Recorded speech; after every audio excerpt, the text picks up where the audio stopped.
satisfação que cumprimentamos os nossos amigos e irmãos do portal Escola Dominical com a gloriosa paz de nosso Senhor e Salvador Jesus Cristo.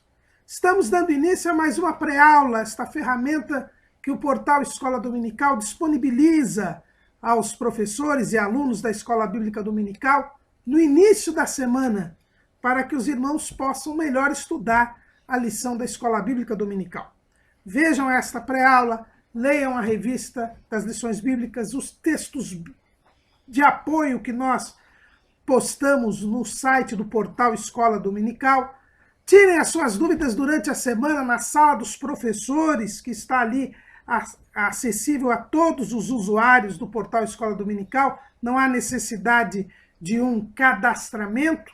E no último dia antes da aula, no sábado, às 19 horas, hora de Brasília, assista a aula ao vivo, que nós colocamos aí num artigo especial no sábado, no site Portal Escola Dominical, e numa interatividade que é comum à Escola Bíblica Dominical, tire as suas últimas dúvidas, a fim de que você possa dar uma boa aula, ou ter uma boa aula no domingo de manhã ou à tarde, conforme o horário da Escola Bíblica Dominical da sua igreja local. Não deixe de ir à Escola Bíblica Dominical, porque a Escola Bíblica Dominical é a igreja reunida, evangelizando enquanto ensina e ensinando enquanto evangeliza. Nesse segundo trimestre de 2014, estamos estudando dons espirituais e ministeriais, servindo a Deus e aos homens com poder extraordinário. E hoje estamos entrando no segundo bloco do nosso trimestre.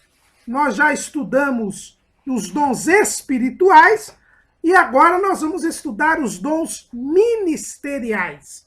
A partir da lição de hoje, a lição de número 6, que tem como título o Ministério de Apóstolo, nós temos o estudo agora dos dons ministeriais. Na introdução ao trimestre, nós falamos a respeito dos dons espirituais e dos dons ministeriais no sentido geral, no sentido amplo.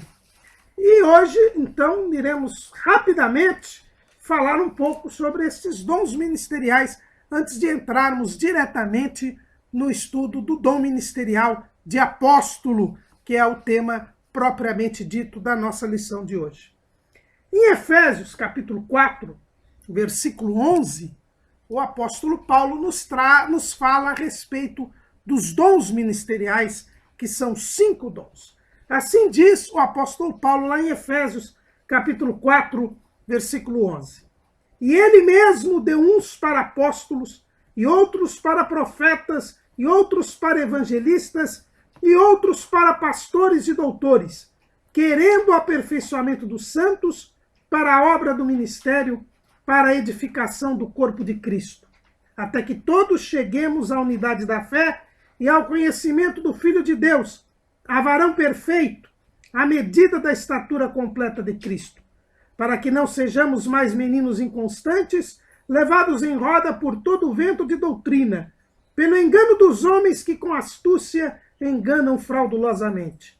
Antes, seguindo a verdade em caridade, cresçamos em tudo naquele que é a cabeça, Cristo, do qual todo o corpo, bem ajustado e ligado pelo auxílio de todas as juntas, segundo a justa operação de cada parte, faz o aumento do corpo para a sua edificação em amor. Paulo está falando aqui no capítulo 4, a respeito da Epístola aos Efésios, a respeito da unidade da igreja. Paulo faz questão de mostrar que a igreja é um só corpo, um só espírito, possui uma só esperança da sua vocação, tem um só Senhor, uma só fé, um só batismo, um só Deus e Pai de todos, o qual é sobre todos e por todos e em todos.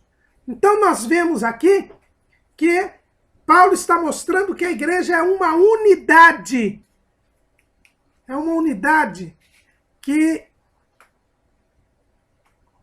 é diversos nos seus membros, mas monta um corpo só.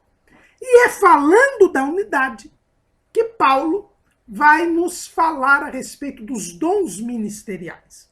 Então, como foi dito até na abordagem do trimestre pelo professor Fábio Segantin, o papel dos dons ministeriais, assim como dos dons espirituais, é promover a unidade da igreja.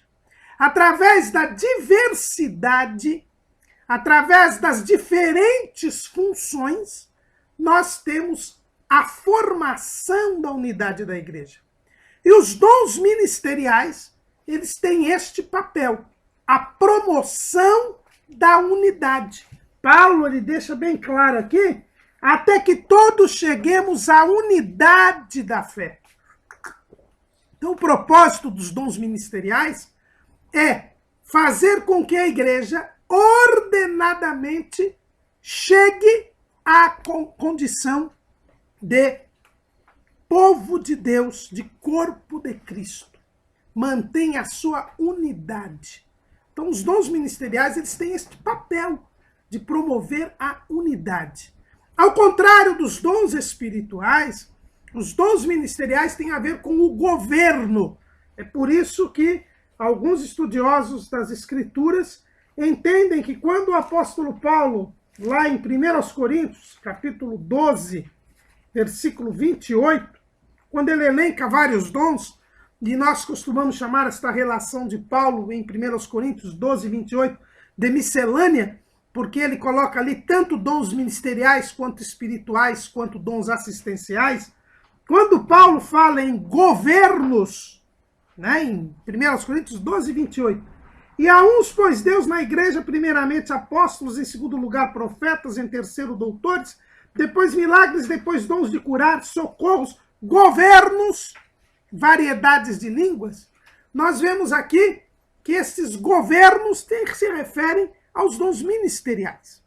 Né? Nós temos ministros, ou seja, servos de Deus, que, escolhidos pelo Senhor Jesus, têm a função, o papel de levar o povo de Cristo à unidade da fé. Então, o papel dos dons ministeriais é um papel de governo da igreja.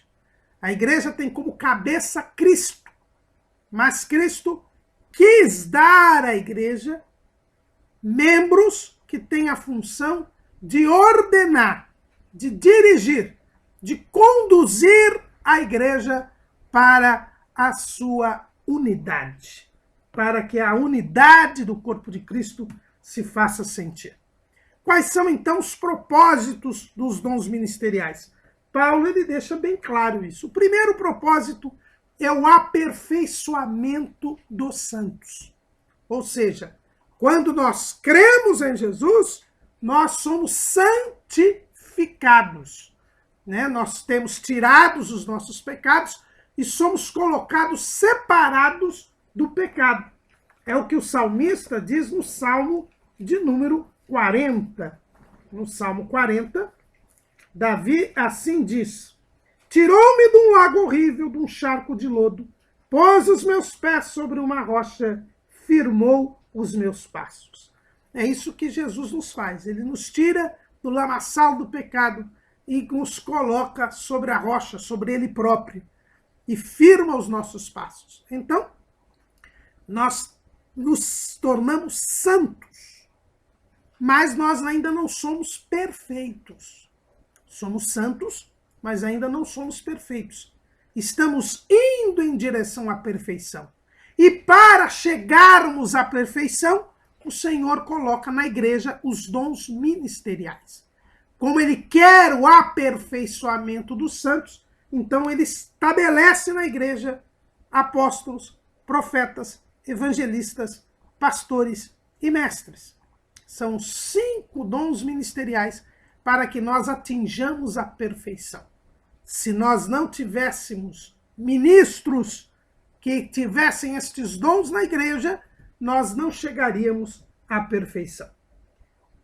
Para que esta perfeição? Para a obra do ministério. Para que nós possamos fazer a obra de Deus, para que nós possamos servir a Deus, nós temos que ir caminhando para a perfeição.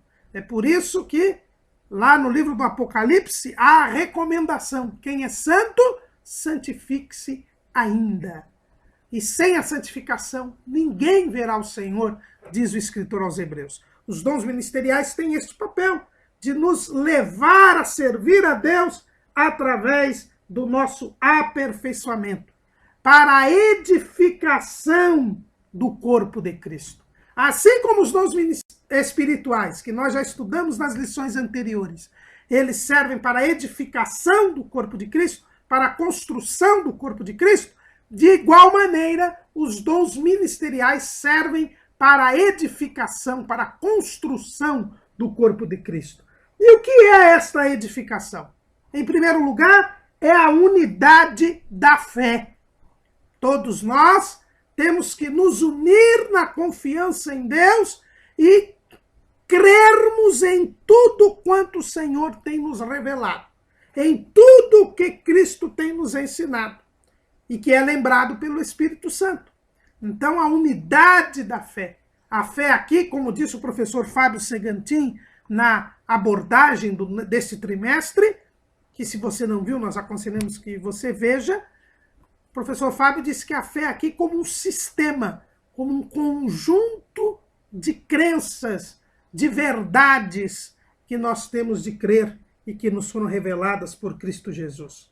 E que cabe aos ministros, a esses que têm os dons ministeriais, nos fazer lembrar, nos fazer crer, nos fazer agir conforme esta fé. Mas também ao conhecimento do Filho de Deus. A edificação do corpo de Cristo significa que nós devamos conhecer mais ao Senhor. E conhecer, nunca me canso de falar, conhecer no sentido hebraico, de ter intimidade com Deus. Aí é interessante até nós vermos o que diz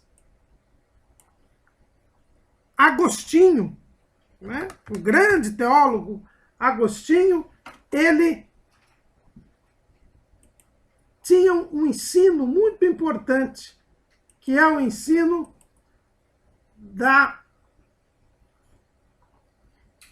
do Cristo total. Ele dizia que os dons ministeriais eles foram colocados na igreja porque nós não nos tornamos apenas cristãos. Quando nós cremos em Jesus, nós nos tornamos cristãos. Lá em Atos, capítulo 11, versículo 26, a Bíblia diz assim: e sucedeu que todo um ano se reuniram naquela igreja e ensinaram muita gente. E em Antioquia foram os discípulos pela primeira vez chamados cristãos. Então, cristão quer dizer parecido com Cristo, um pequeno Cristo. Mas, na verdade, o que nós temos é que Agostinho nos ensina o seguinte, e é interessante, vou até fazer aqui a citação dele, da sua obra. Ele diz assim: a igreja é una com Cristo. Os santos têm uma consciência bem viva desta unidade.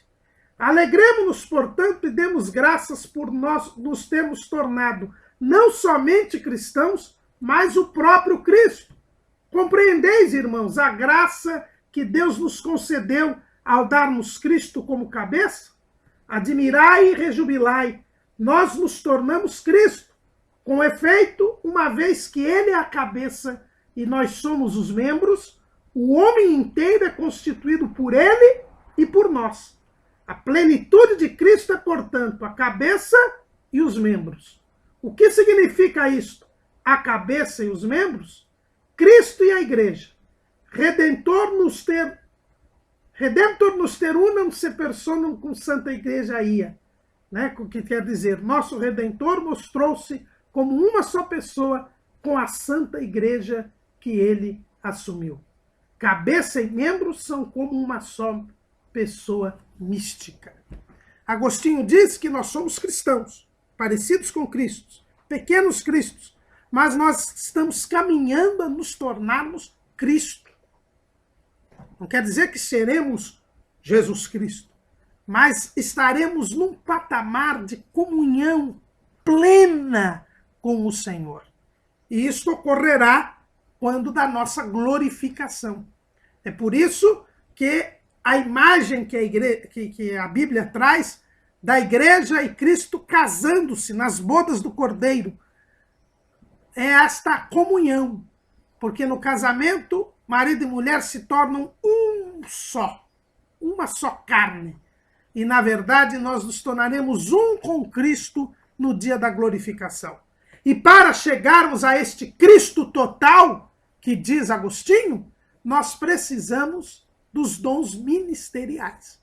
Os dons ministeriais é que nos levam a esta comunhão plena, para o conhecimento do Filho de Deus, a varão perfeito, à medida da estatura completa de Cristo. Então esse é outro episódio, é outro ponto, outra perspectiva desta edificação da igreja. Então os dons ministeriais servem para o aperfeiçoamento dos santos, servem para a obra do ministério, servem para a edificação da igreja. Entendida a edificação da igreja como a unidade da fé e o conhecimento do Filho de Deus, a varão perfeito, à medida da estatura completa de Cristo. Mas também os dons ministeriais servem para a defesa da nossa fé. Diz o apóstolo Paulo que para que não sejamos mais meninos inconstantes, levados em roda por todo o vento de doutrina, pelo engano dos homens que com astúcia enganam fraudulosamente. Os dons ministeriais servem como defesa da nossa fé, como proteção da igreja, para que nós não sejamos enganados pelas falsas doutrinas, pelos falsos ensinos, que aumentam assustadoramente nestes últimos dias da dispensação da graça.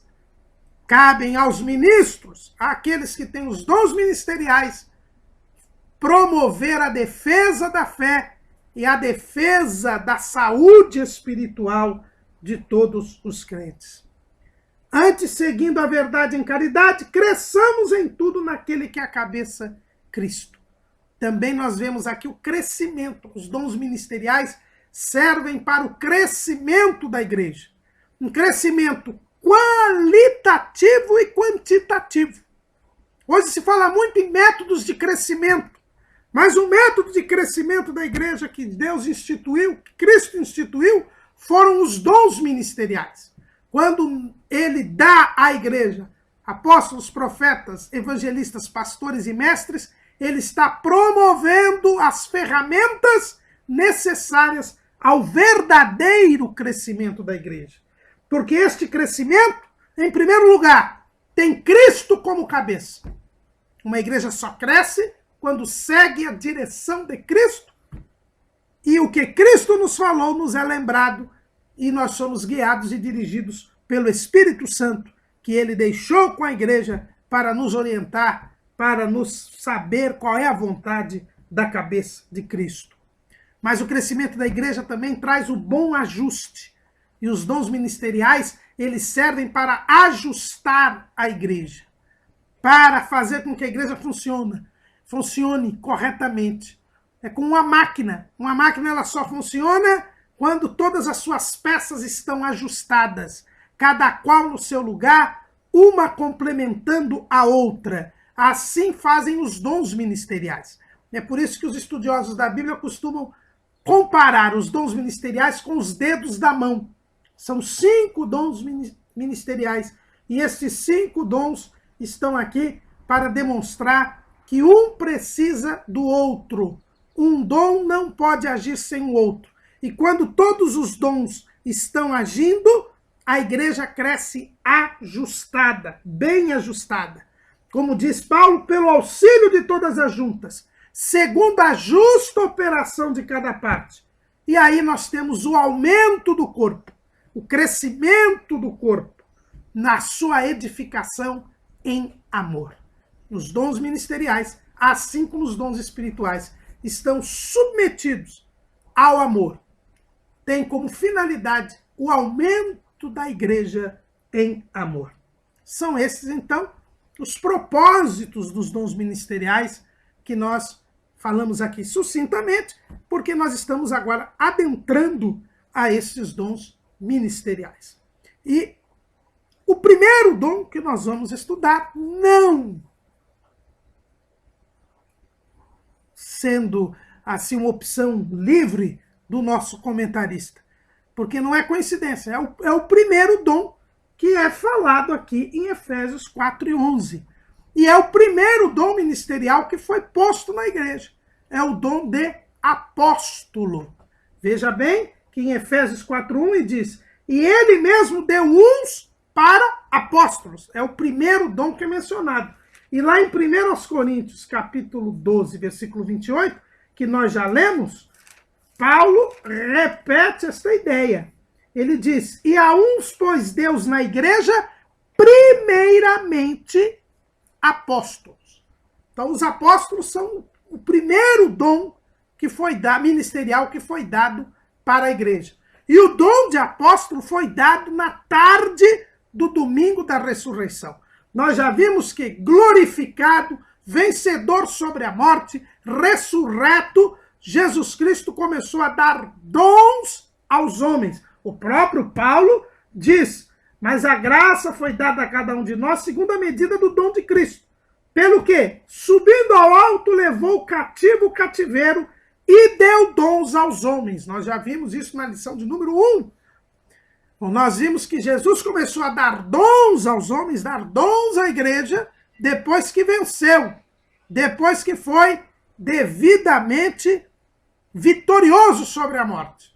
E após levar os justos que aguardavam a esperança do Messias para o paraíso, a Bíblia diz que ele deu dons aos homens. Onde? Na tarde do domingo da ressurreição, como fala João, lá no capítulo 20, e ele, ao apresentar-se aos discípulos, na tarde do domingo da ressurreição, um dos dons que ele deu naquela oportunidade foi o dom de apóstolo.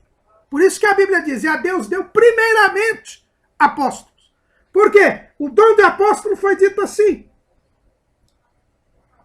Capítulo 20 de João, versículos 21. Disse-lhes, pois, Jesus outra vez: paz seja convosco. Assim como o Pai me enviou, também eu vos envio a vós.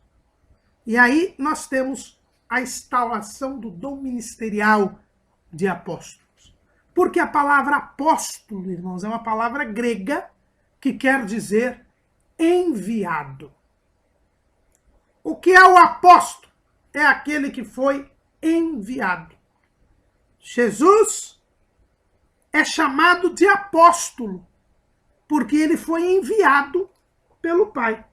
Está lá em Hebreus, no capítulo 3, e no versículo 1, diz assim o escritor aos Hebreus: pelo que, irmãos santos, participantes da vocação celestial, considerai a Jesus Cristo apóstolo e sumo sacerdote da nossa confissão. Nós colocamos aí no nosso esboço diversas passagens do Evangelho em que Jesus sempre diz que ele era o enviado do Pai. Ele sempre dizia: eu vim fazer a vontade daquele que me enviou. Quem crê em mim, crê também naquele que me enviou. A minha comida é fazer a vontade daquele que me enviou. Jesus sempre se colocou como o enviado do Pai. É por isso que o escritor aos Hebreus aqui, ele chama Jesus de apóstolo. Por quê? Porque ele foi enviado pelo Pai. Então, o que é o apóstolo? O apóstolo é aquele que foi diretamente enviado por Jesus. Aquele que foi diretamente enviado pelo Senhor para fazer a sua obra. Veja bem, Jesus disse: assim como o Pai me enviou, e ele enviou para quê? O próprio Jesus disse que o Pai o enviou para que ele salvasse o mundo. O Pai o enviou para que ele servisse aos homens. O Pai o enviou para que ele edificasse a igreja. O Pai o enviou para que ele realizasse a obra da salvação. Foi para isso que o Pai enviou Jesus. O textuário da Bíblia diz, porque Deus amou o mundo de tal maneira que deu o seu Filho unigênito, para que todo aquele que nele crê não pereça, mas tenha vida eterna. Então Jesus começou a fazer a obra do Pai. Começou a fazer a obra da salvação. Veio para os judeus não o receberam, mas a todos quantos o receberem, lhes dará o poder de serem feitos filhos de Deus, aos que creem em seu nome. Então Jesus veio enviado do Pai para iniciar a obra da igreja, para começar a obra da igreja. Ele começou, é o que diz Lucas lá em Atos. Fiz o primeiro tratado ao Teófilo acerca de tudo que Jesus começou, não só a fazer, mas a ensinar. Até ao dia em que foi recebido em cima, depois de ter dado mandamentos pelo Espírito Santo aos apóstolos que escolhera. Atos 1, 1 e 2. Então Jesus começou, mas este trabalho de edificação da obra da salvação, este trabalho de edificação da igreja foi começado por Jesus, mas não foi terminado por ele. Para terminar a edificação da igreja, para terminar o trabalho da revelação plena de Deus na pessoa de Cristo, o Senhor escolheu os apóstolos. E foi a eles que Jesus se apresentou lá na tarde do domingo da ressurreição. Ali estavam 10 homens, porque Judas Iscariotes havia morrido e Tomé faltou naquela reunião. Mas Jesus disse àqueles 10, que na verdade eram 11, porque Tomé também estava incluído, tanto que Jesus depois aparece novamente quando Tomé está presente, e a estes, que a Bíblia chama os 12, que Jesus escolheu para enviá-los e complementar a sua obra. É importante nós vermos que a estes que o Senhor constituiu como apóstolos no domingo da ressurreição, ele já havia chamado no início do seu ministério. É o que está escrito lá em Mateus, capítulo 10. E chamando os seus 12 discípulos, deu-lhes poder sobre os espíritos imundos para os expulsarem e para curarem toda a enfermidade e todo o mal. Ora, os nomes dos 12 apóstolos são estes. O primeiro, Simão, chamado Pedro, e André, seu irmão. Tiago, filho de Zebedeu, e João, seu irmão. Filipe e Bartolomeu, Tomé e Mateus, o publicano.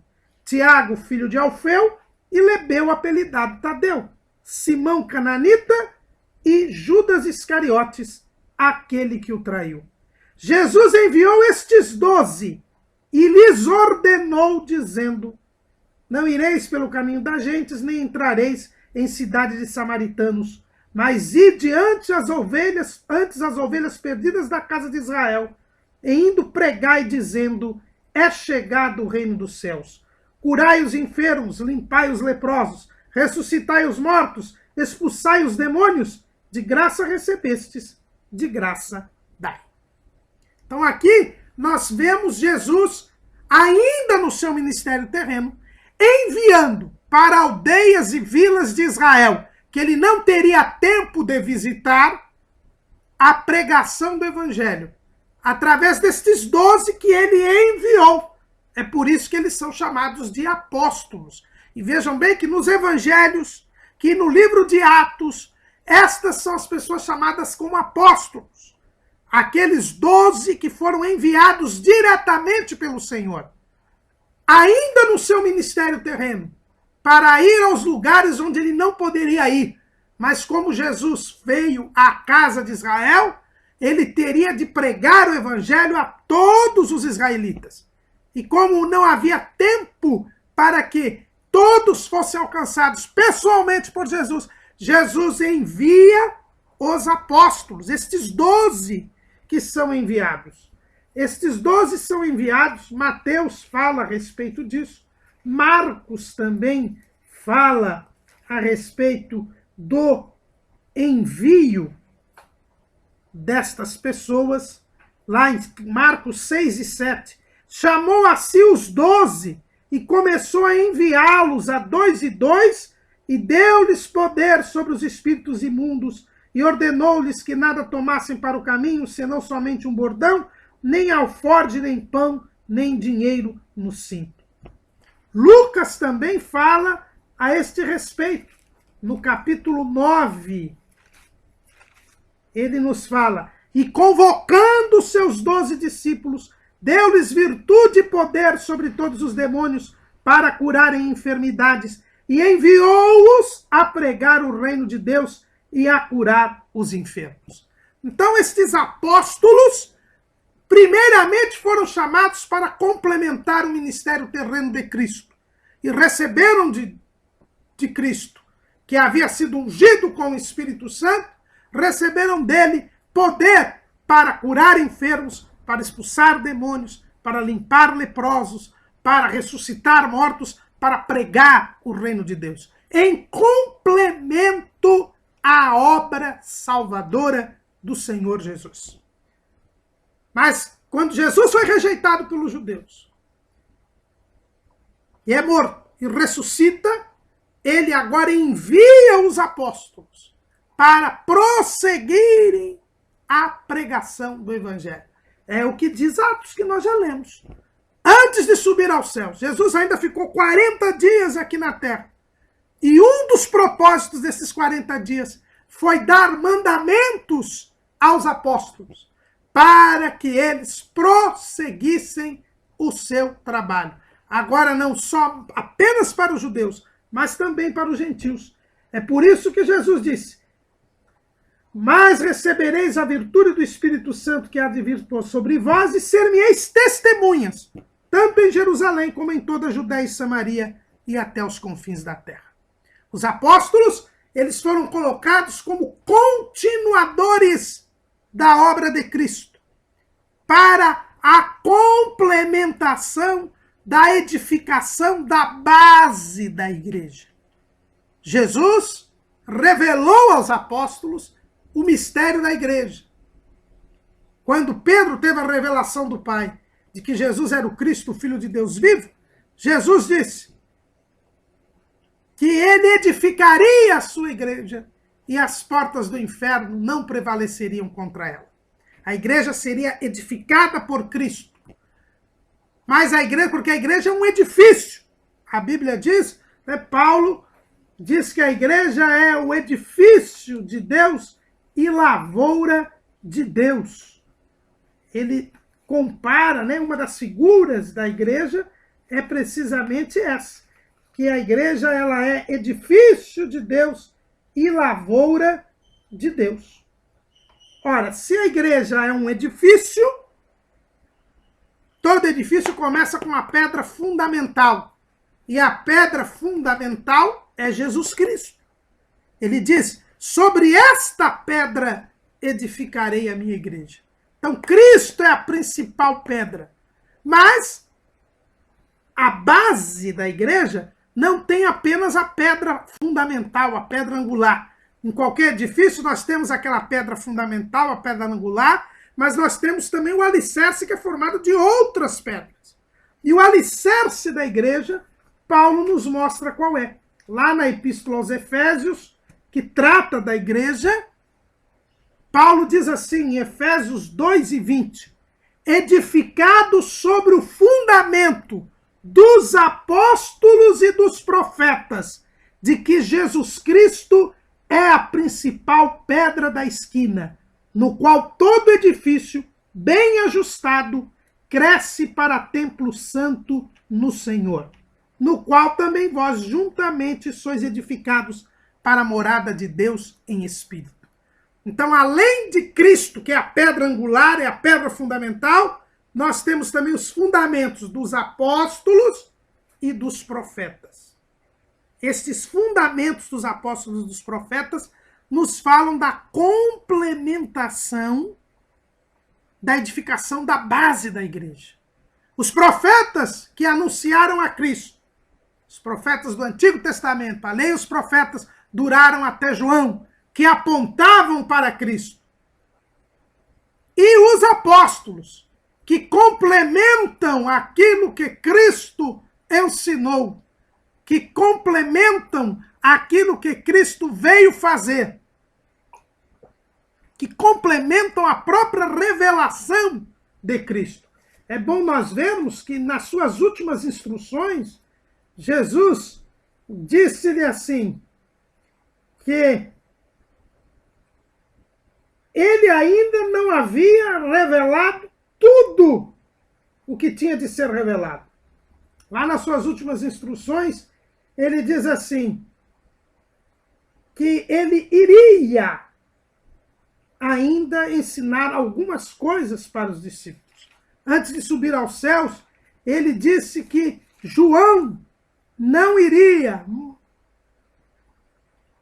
morrer antes que ele se revelasse para ele. Está lá em João 21, 23. Divulgou-se, pois, entre os discípulos, os irmãos, este dito, que aquele discípulo não havia de morrer. Jesus, porém, não lhe disse que não morreria. Mas se eu quero que ele fique até que eu venha, que te importa a ti?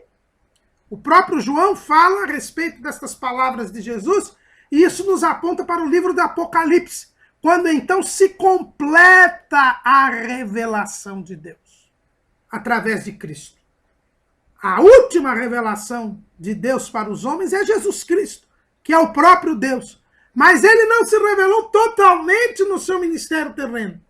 Ele ainda usou daqueles que ele enviou, os apóstolos, para completar a base da edificação da igreja, que são as Escrituras, o Antigo Testamento, o fundamento dos profetas, e o Novo Testamento, o fundamento dos apóstolos. O Novo Testamento, quase dos seus 27 livros, certamente 24 são de autoria dos apóstolos. Existe a discussão com relação à autoria da carta aos Hebreus, que muitos entendem ter sido Paulo, e existem as cartas de Judas e de Tiago, que são irmãos de Jesus, não são dos apóstolos. Mas todos os outros livros foram escritos ou por apóstolos ou sob a orientação dos apóstolos. O Evangelho segundo escreveu Mateus foi escrito por Mateus, que é apóstolo. O Evangelho segundo escreveu Marcos foi escrito por Marcos, que era discípulo de Pedro, portanto foi escrito sob a orientação de Pedro. O Evangelho segundo Lucas e Atos dos Apóstolos foram escritos por Lucas, que era discípulo de Paulo, portanto sob a orientação de Paulo. O Evangelho segundo escreveu João, e as 3 cartas de João e o livro de Apocalipse foram escritos por João, que era apóstolo. As cartas de Paulo, as 13 cartas de Paulo foram escritas pelo apóstolo Paulo, que era apóstolo. Nós temos as 2 cartas de Pedro, que foram escritas por Pedro, que era apóstolo. Então, só escapa aqui Tiago e Judas, que são cartas escritas pelos irmãos do Senhor, que não fazia parte do conjunto dos apóstolos. Então, o Novo Testamento é o fundamento dos apóstolos. E o fundamento dos profetas, o Antigo Testamento. E aí se completa, com o livro do Apocalipse, se completa a edificação da base da igreja. É por isso que Deus, primeiramente, deu apóstolos. Os apóstolos, eles vieram como enviados diretamente de Deus para formar a base da edificação da igreja, do edifício da igreja, para complementar aquilo que Jesus começou a fazer. Porque Deus quis que o homem participasse desta edificação da igreja. Então, o papel do dom ministerial de apóstolo é de complementar a obra de Cristo. E assim como o Pai enviou a Cristo, Cristo enviou aos apóstolos. E eles complementaram a base da igreja. E com a base completa, com a base aperfeiçoada, aí se começa a edificação. E aí surgem nós, as pedras vivas. Aí surgem os outros dons ministeriais. Os pastores, os evangelistas, os mestres, os profetas. Eles vêm para continuar a fazer crescer este edifício até chegarmos à estatura plena de Cristo, a varão perfeito. Então, esta construção da igreja.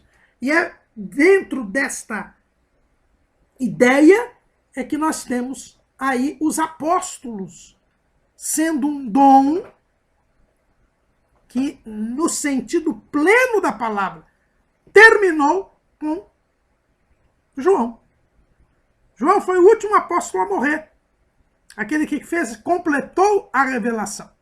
É por isso que quando nós abrimos a Bíblia Sagrada lá, no livro de Apocalipse, quando se descreve a Nova Jerusalém, lá em Apocalipse 21 e 14, nós temos escrito o seguinte: e o muro da cidade tinha 12 fundamentos, e nele os nomes dos 12 apóstolos do Cordeiro. Eu costumo dizer que no céu não há mais vagas para apóstolos. São 12 os apóstolos.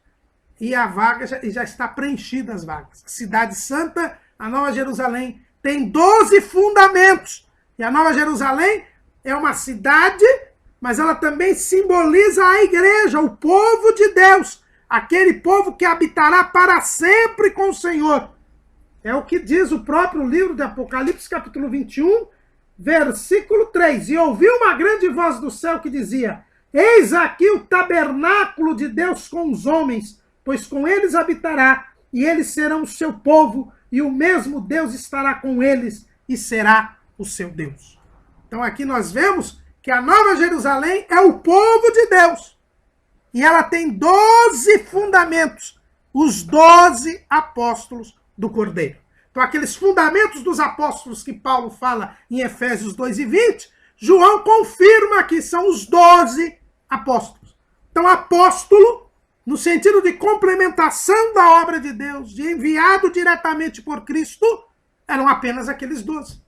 E nós temos esta convicção porque quando os discípulos foram aguardar o revestimento de poder, eles se reuniram lá no cenáculo.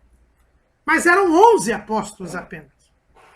Jesus tinha chamado 12, mas Judas Iscariotes era o filho da perdição. Então, o que a Bíblia nos ensina? Que Pedro, então, tomou a palavra e disse aos discípulos que estava faltando uma vaga. Tinha uma vaga no colégio apostólico. E era necessário preencher esta vaga. Mas quem disse para Pedro que era necessário preencher esta vaga? Porque Jesus já tinha dito que os apóstolos reinariam com ele no milênio e julgariam as 12 tribos de Israel. Então eram 12 os apóstolos. Tinham 11. Então Pedro disse, está faltando um. E se nós vamos começar a fazer o trabalho, nós precisamos completar esta vaga. E nós entendemos aqui, irmãos, que Pedro se precipitou. O Espírito Santo não mandou que Pedro se levantasse e escolhesse alguém para substituir.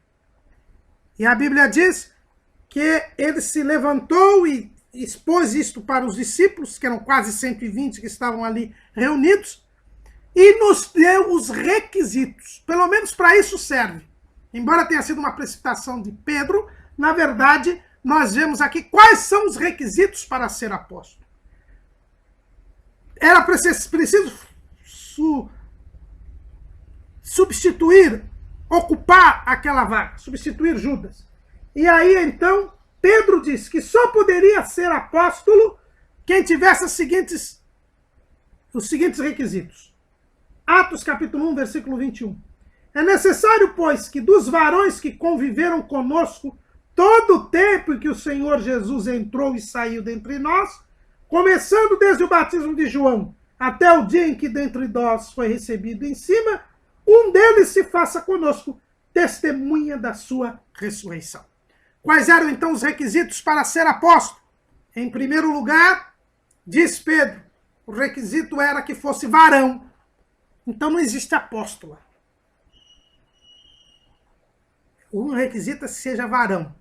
Segundo requisito é que tivessem convivido no ministério terreno de Jesus. Haviam sido testemunhas, companheiros de Cristo, desde o batismo de Jesus até a sua ascensão aos céus. Alguém que tivesse acompanhado Jesus durante todo o ministério terreno. E o terceiro requisito, que tivesse sido testemunha da sua ressurreição. 3 requisitos para ser apóstolo. Primeiro, que fosse varão. Segundo, que tivesse acompanhado o ministério terreno de Cristo. Terceiro, que tivesse sido testemunha da sua ressurreição. E aí, então, eles lançaram sortes, o que também já nos mostra que não é um método espiritual. Lançaram sortes. E a sorte caiu sobre Matias. E Matias, então, passou a ser contado. E aí é que é importante, irmãos. Olha o que diz Lucas. E lançando-lhe sortes, caiu a sorte sobre Matias. E por voto comum foi contado com os 11 apóstolos. A Bíblia, respeitando os entendimentos em contrário, não diz que Matias foi o 12º apóstolo. Diz que ele foi contado por voto comum. Mas, na verdade, esta substituição de Judas Iscariotes foi feita por Deus de outra maneira. O verdadeiro 12º apóstolo é Paulo. Paulo, irmãos, é que foi escolhido como apóstolo, no lugar de Judas Iscariotes. Porque em várias passagens da Bíblia, a Bíblia nos fala que Paulo foi constituído como apóstolo. Lá em Romanos 1:1, Paulo, servo de Jesus Cristo, chamado para apóstolo, separado para o evangelho de Deus. Em 1 Coríntios, capítulo 1, versículo 1, Paulo, chamado apóstolo de Jesus Cristo, pela vontade de Deus, não pelo voto comum do colégio apostólico, mas pela vontade de Deus. Então, Paulo é este que entrou para ser apóstolo. Ele mesmo diz que foi constituído como apóstolo dos gentios. Assim como a igreja, os gentios foram enxertados lá na oliveira, como Paulo diz no capítulo 11 de Romanos, enxertados como jambuzeiro que foi enxertado na oliveira, também Paulo foi enxertado no colégio apostólico, como um abortivo. Ele diz, ele foi enxertado por Deus para ser o apóstolo dos gentios, para ser enviado por Deus para a pregação do evangelho aos gentios. E ele também preenche os requisitos que Pedro diz aqui. Como, irmão Calamuru? Primeiro, ele é varão. Segundo, ele se fez testemunha do ministério terreno de Cristo.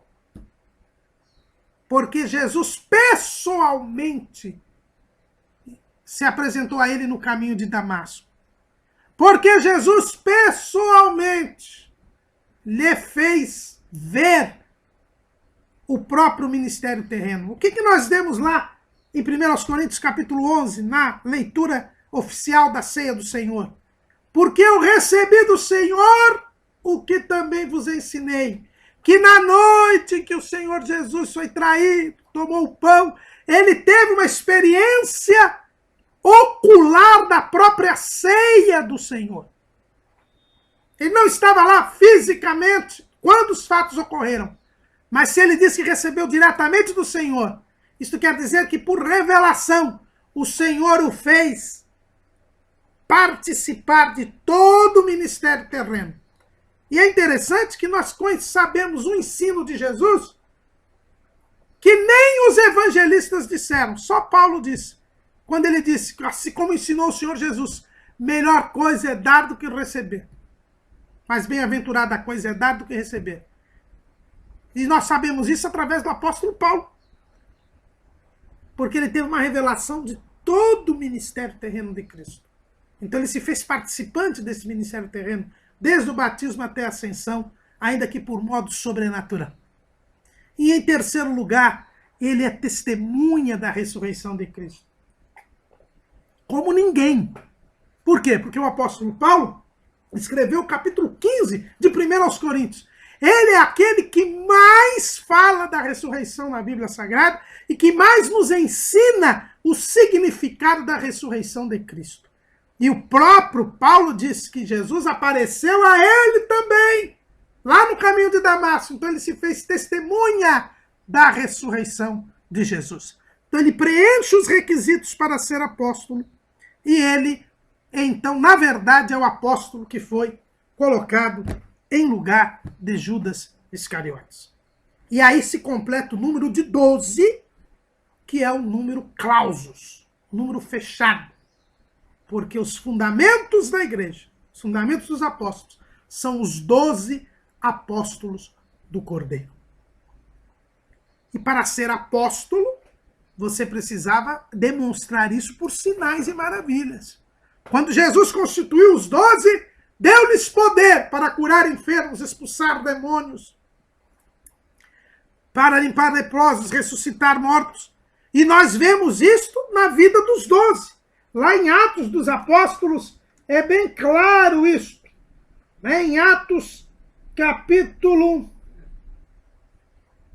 5, nós vemos o capítulo 5 de Atos dos Apóstolos, versículo 12. E muitos sinais e prodígios eram feitos entre o povo pelas mãos dos apóstolos. E estavam todos unanimemente no alpendre de Salomão. Em Atos capítulo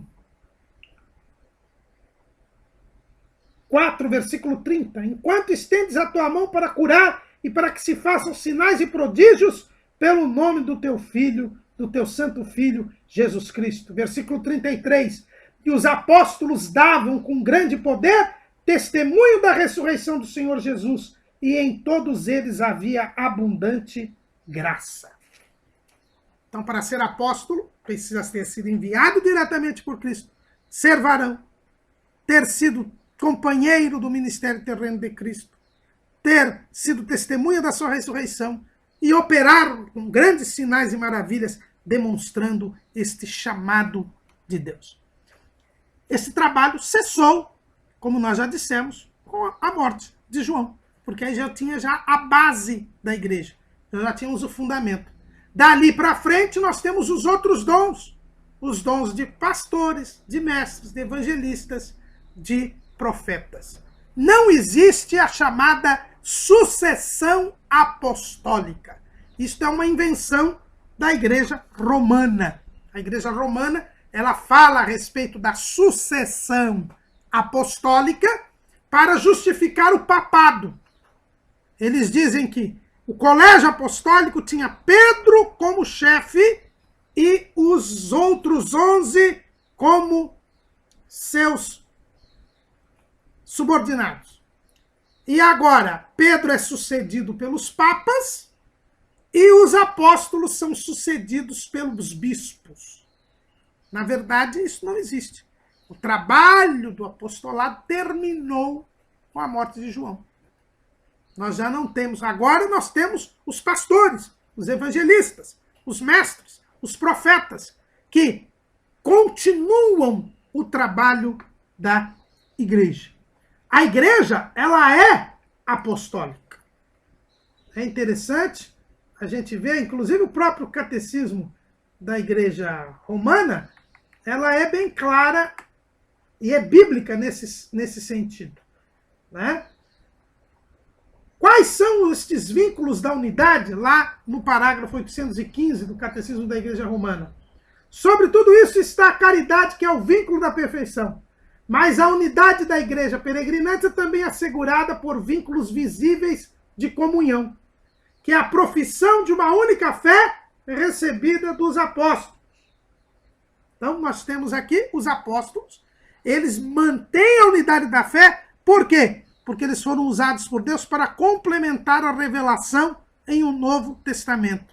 É por isso que a igreja, como ela é caracterizada, primeira característica da igreja, está lá em Atos 2:42, e perseveravam na doutrina dos apóstolos. Os apóstolos foram aqueles que deram o ensino de Cristo, complementaram o ensino de Cristo, transmitiram tudo quanto Cristo nos fez conhecer. E é neste sentido que a nossa igreja é apostólica. Ela é apostólica porque ela está baseada nos fundamentos dos apóstolos, na doutrina dos apóstolos, que receberam de Cristo. O que eles ensinaram, eles receberam de Cristo. É por isso que eles gostavam, as pregações dos apóstolos. Nós vemos Paulo dizendo isso com muita clareza em 1 Coríntios, capítulo 2. Porque nada me propus saber entre vós, senão a Jesus Cristo e este crucificado. Os apóstolos não criaram nada deles. Eles criaram, sim, eles transmitiram o ensino que receberam do Senhor. É o que Paulo diz, porque o que eu recebi do Senhor foi o que também eu os ensinei. Por isso que se fala a doutrina dos apóstolos. Então aqui nós temos a unidade da fé. O apóstolo, que é esse dedo aqui, o dedo médio, o dedo maior, é o apóstolo que dá a estabilidade à mão, à igreja, através da estrutura doutrinária da igreja. Então estes são os apóstolos, este é o papel dos apóstolos. Foi de dar a estrutura, a base da igreja, a doutrina da igreja, os primeiros sinais e prodígios e maravilhas da igreja, de complementar e transmitir tudo aquilo que Cristo, como pedra angular, construiu sobre o povo de Deus da nova aliança. Então hoje nós não temos mais apóstolos, irmão Caramuru. No sentido original de apóstolo, não. Verdade é que a Bíblia fala de um outro sentido da palavra apóstolo. Lá em Romanos, capítulo 16, versículo 7, a Bíblia diz assim: saudai a Andrônico e a Júnia, meus parentes e meus companheiros na prisão, os quais se distinguiram entre os apóstolos e os que foram antes de mim em Cristo. Então aqui nós temos, em Romanos 16 e 7, Paulo chamando Andrônico e Júnia, que eram seus parentes, e Júnia aqui é um nome de homem, não é nome de mulher, nome de homem, Andrônico e Júnia. Nós temos aqui, eles são chamados de apóstolos, num outro sentido da palavra apóstolo, que é aquele que é enviado. Nós diríamos hoje um missionário, aquele que é encaminhado para abrir as portas do evangelho onde estas portas não existem ainda. Aquele que acaba se transformando num pai espiritual de muitos crentes. É nesse sentido, por exemplo, que Bonifácio é chamado de o apóstolo dos germanos, porque ele que iniciou a evangelização da Alemanha.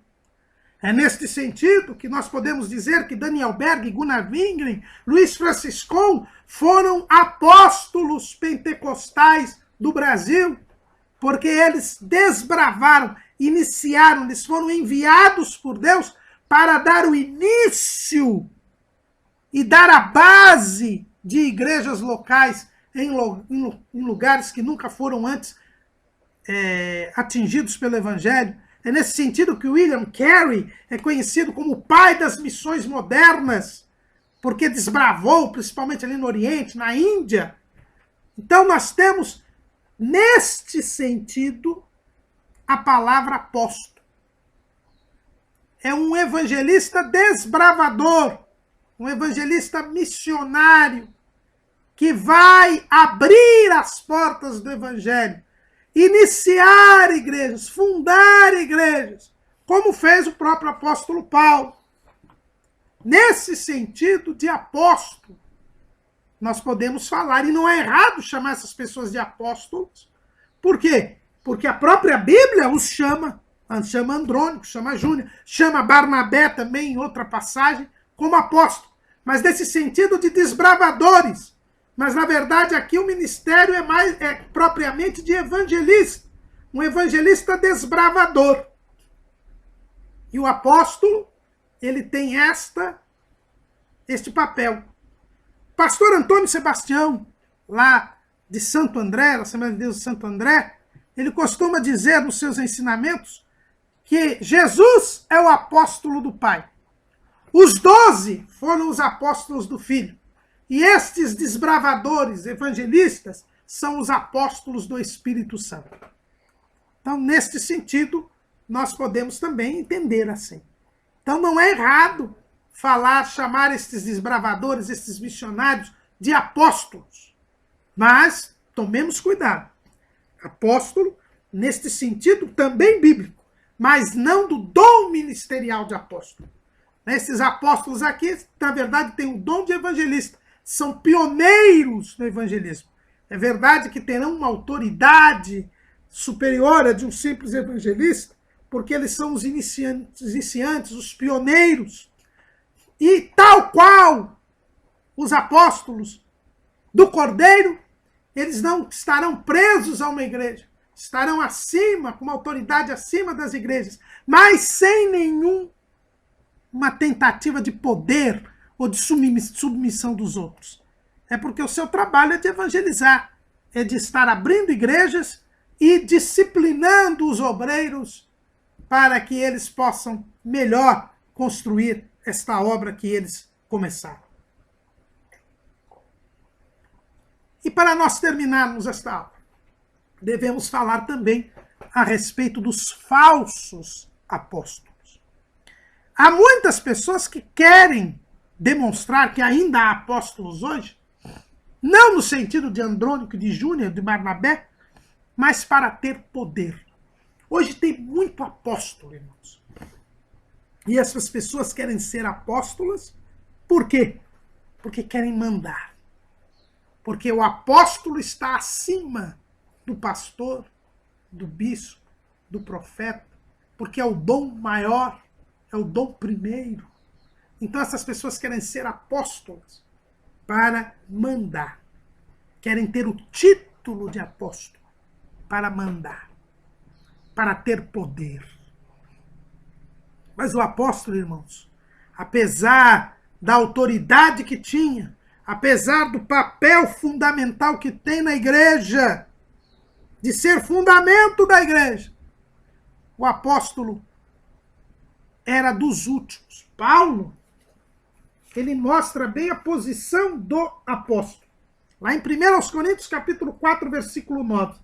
Porque tenho para mim que Deus a nós, apóstolos, nos pôs por últimos, como condenados à morte, pois somos feitos espetáculo ao mundo, aos anjos e aos homens. Como Jesus ensina, a lógica na igreja é a lógica do serviço. Então o apóstolo, por ser o dom ministerial superior, ele é dos últimos. Como diz o pastor José Rigonato, da Assembleia de Deus Ministério Sopro Divino, aqui em Mauá, no estado de São Paulo, a pirâmide na igreja ela é invertida. E se o apóstolo é o dom superior de governo, ele é o inferior. É por isso que Paulo diz, está entre os últimos. Ele mesmo diz nesse mesmo capítulo 4, versículo 1, que os homens nos considerem como ministros de Cristo e despenseiros dos mistérios de Deus. A palavra aqui é hiperetes, que quer dizer que era o escravo da galé, o escravo mais vil. O apóstolo, ele é colocado como dos últimos. Então, esses apóstolos que nós temos hoje são o contrário do que a Bíblia ensina. São falsos apóstolos. E existem os falsos apóstolos desde os dias dos apóstolos. Lá em Apocalipse, capítulo 2, versículo 2, quando Jesus manda uma carta à igreja de Éfeso, diz assim: eu sei as tuas obras e o teu trabalho, e a tua paciência, e que não podes sofrer os maus, e puseste à prova os que dizem ser apóstolos, e o não são, e tu os achaste mentirosos. Desde aquele tempo nós já tínhamos falsos apóstolos. E é interessante ver que a igreja que pôs à prova esses que diziam ser apóstolos e os acharam mentirosos era a igreja de Éfeso. E por que a igreja de Éfeso, irmãos? Porque um verdadeiro apóstolo, como foi o apóstolo Paulo, ele mostrou àquela igreja de Éfeso, que ele mesmo fundou, o que é ser apóstolo.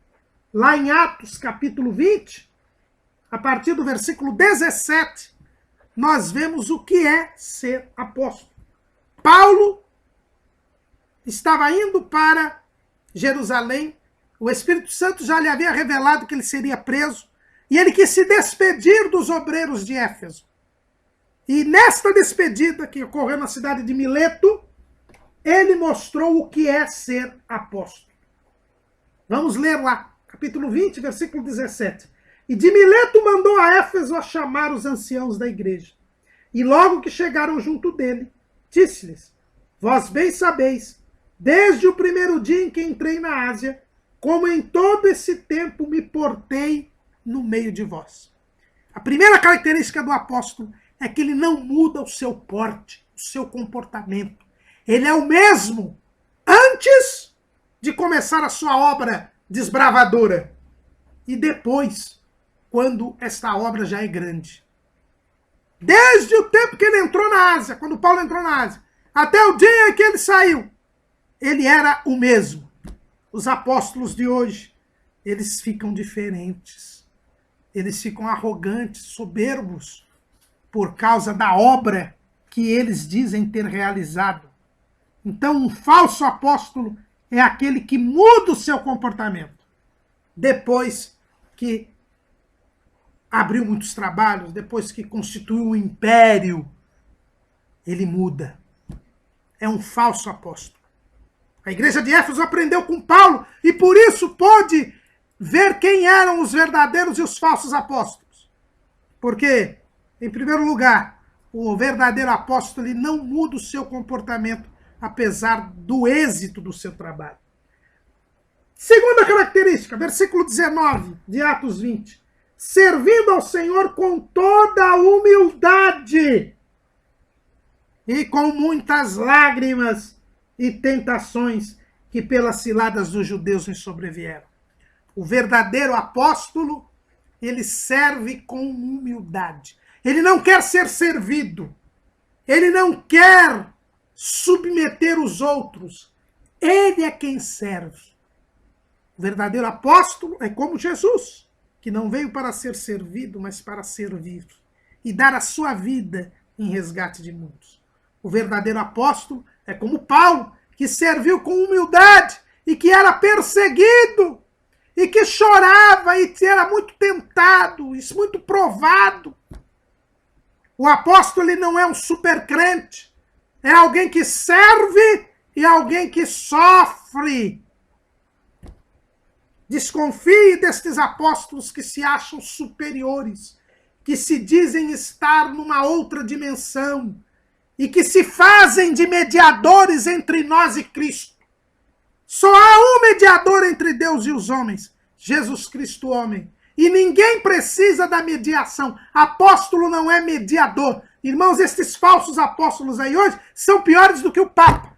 Que o Papa diz que é sucessor de Pedro.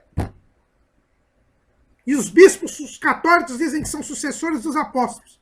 Mas eles não se arrogam o direito de serem mediadores entre Deus e os fiéis. Cuidado com isso, com esses falsos apóstolos. Essa história aí de cobertura apostólica. Se você não estiver sob a minha cobertura, não recebe a bênção de Deus. Que é isso? Nenhum apóstolo fez isso, irmãos. Paulo dizia que servia aos irmãos em Éfeso com humildade, com lágrimas e tentações. E não era servido por eles e nem se fazia mediador entre eles e Deus. como nada que útil que seja, deixei de vos anunciar e ensinar publicamente e pelas casas, testificando tanto aos judeus como aos gregos a conversão a Deus e a fé em nosso Senhor Jesus Cristo. O verdadeiro apóstolo, ele ensina publicamente a fé em Deus, a fé em Cristo e a conversão a Deus. Ele testifica, ele é testemunha, ele é alguém convertido, alguém que tem uma vida aberta, uma vida correta, uma vida santa, e alguém que ensina o que está na palavra de Deus.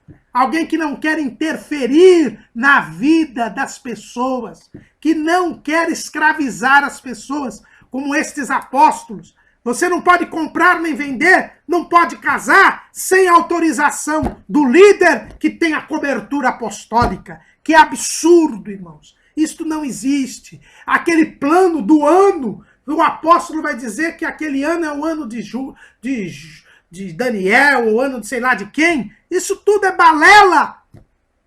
O apóstolo, ele prega a palavra de Deus. O apóstolo, ele ensina publicamente, não é em encontro secreto, pré-encontros, encontros secretos. Não, ele é um ensino público, claro, daquilo que já foi revelado da palavra de Deus. Esse é o verdadeiro apóstolo. Mais ainda, Paulo diz assim, versículo 31 do capítulo 20 de Atos. Portanto, vigiai, lembrando-vos de que durante 3 anos não cessei, noite e dia, de admoestar com lágrimas a cada um de vós. De ninguém cobicei a prata, nem o ouro, nem o vestido. O apóstolo não se enriquece à custa dos crentes. O verdadeiro apóstolo, ele não cobiça a prata e o ouro. O verdadeiro apóstolo, ele serve a Deus. E se preciso for, e se a igreja não puder sustentá-lo, com as suas próprias mãos, ele obtém o seu sustento. E ainda diz mais, tenho-vos mostrado em tudo que, trabalhando assim, é necessário auxiliar os enfermos e recordar as palavras do Senhor Jesus que disse, mais bem-aventurada coisa é dar do que receber. O apóstolo é dos últimos. É aquele que se entrega. Assim como Jesus foi enviado pelo Pai para entregar a sua vida, o apóstolo é enviado por Cristo para entregar a sua vida neste desbravamento do Evangelho. Estes são os verdadeiros apóstolos, que foram identificados pela igreja de Éfeso. Estes são os apóstolos em que Deus manda para a igreja. O restante são falsos apóstolos, são enganadores, mercenários, usurpadores da glória de Deus. Que Deus nos guarde, irmãos, e que nós usemos o trabalho que os apóstolos nos deixaram nas Escrituras como exemplo, como fundamento para a edificação do corpo de Cristo e para chegarmos à unidade da fé e ao conhecimento do Filho de Deus. Amém.